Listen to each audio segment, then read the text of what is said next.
Hi, my name is Daniel Dunn, and this is my TED Talk for Communications 1302 for Columbia Southern University.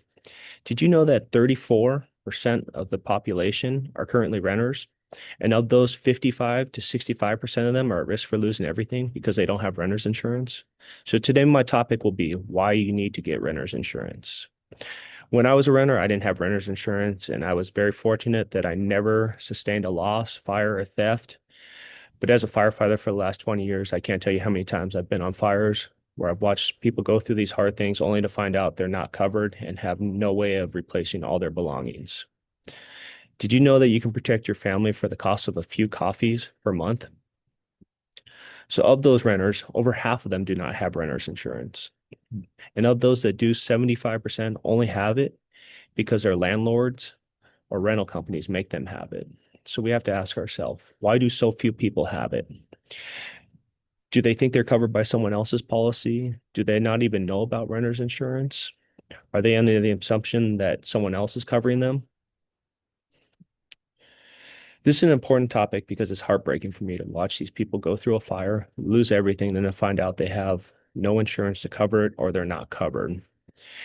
And for those people that do lose everything, it takes on average of 3 years to replace all those belongings without insurance.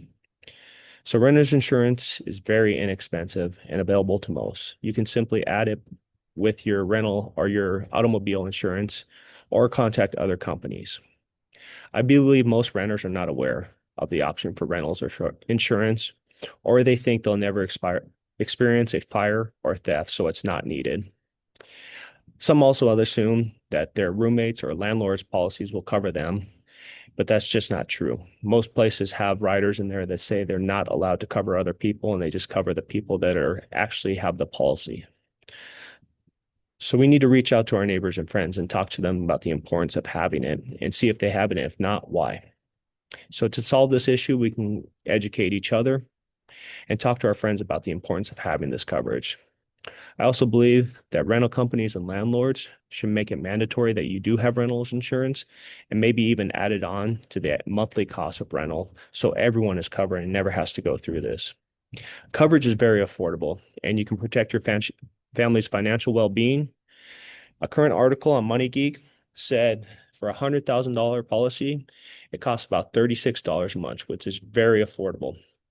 And I pulled up this policy and or this website, and you can go on as well on Money Geek and compare multiple different companies, and they'll show you how much it costs to get renter's insurance. For those people that don't have that renter's insurance, just remember it does take upwards of 3 years to replace all your belongings.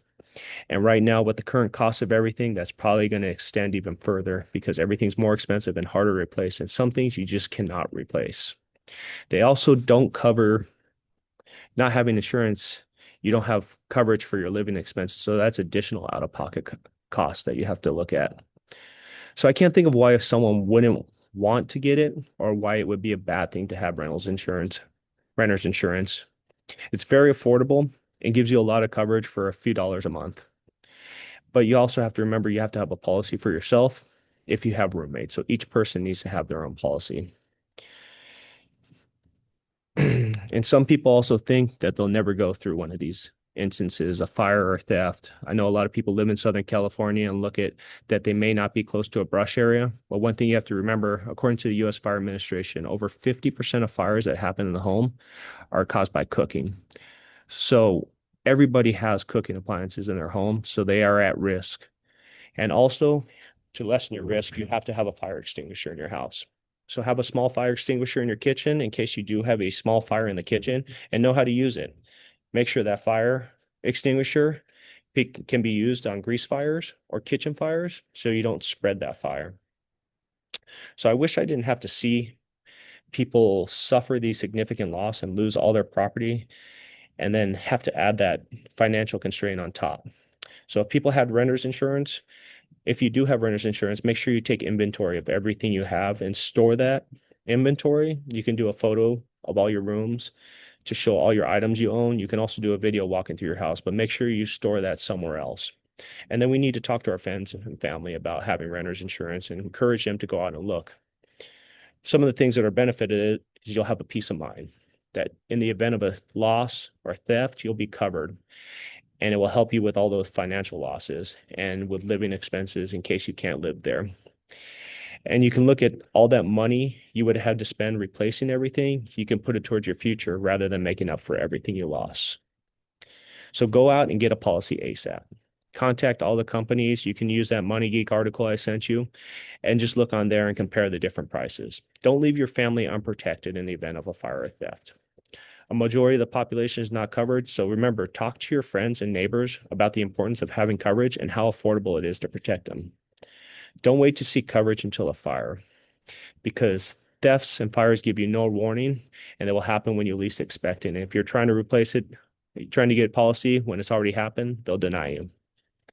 So just remember, going through that significant loss or disaster is already traumatic enough. Your family will be able to cover and move on faster without the added stress of coming up with the money to replace all your possessions and pay for the living expenses after. Thank you, and I hope you all stay safe. Bye.